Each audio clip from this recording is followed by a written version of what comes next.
গতকাল ঢাকা বিশ্ববিদ্যালয় সহ দেশের বিভিন্ন বিশ্ববিদ্যালয় তথাকথিত আন্দোলনের নামে আমরা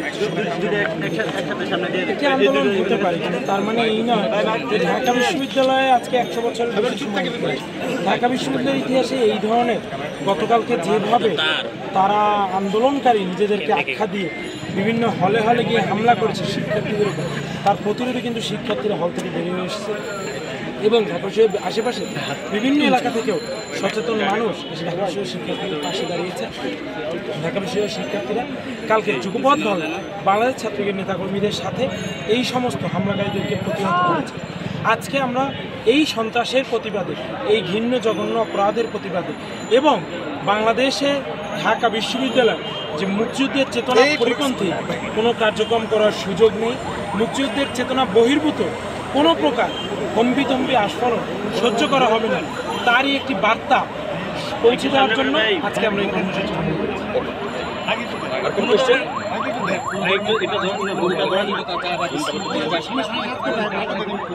দেখুন, আমরা কখনোই সংঘাতে বিশ্বাস করি না, আমরা অশান্তিতে নয় শান্তির বার্তা বহন করি।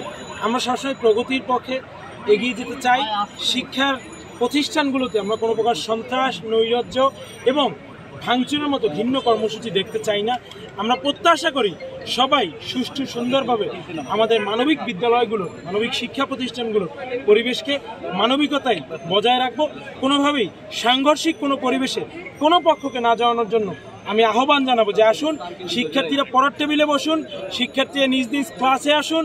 শিক্ষার্থীরা যে আমরা সমাজের বিবেক, আমরা যে বাংলাদেশের আগামী তার প্রতিচ্ছবি রাখি, কখনোই কোনো দ্বন্দ্ব, সংঘাত, হাঙ্গামা বাংলাদেশের আগামীর প্রতিচ্ছবি হতে পারে না। সুতরাং আমি সবাইকে অনুরোধ করব যে শান্তিপূর্ণভাবে, সুন্দরভাবে এই দেশটাকে নিয়ে যেভাবে আমরা এগিয়ে চলছি সেই এগিয়ে চলা যেন আমরা অব্যাহত রাখি।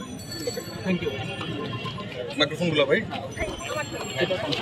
ভাই মর্নিং টাইম ভাই সামনে থেকে সরেন, যাদের হয়েছে ভাই আমরা একটু ভাই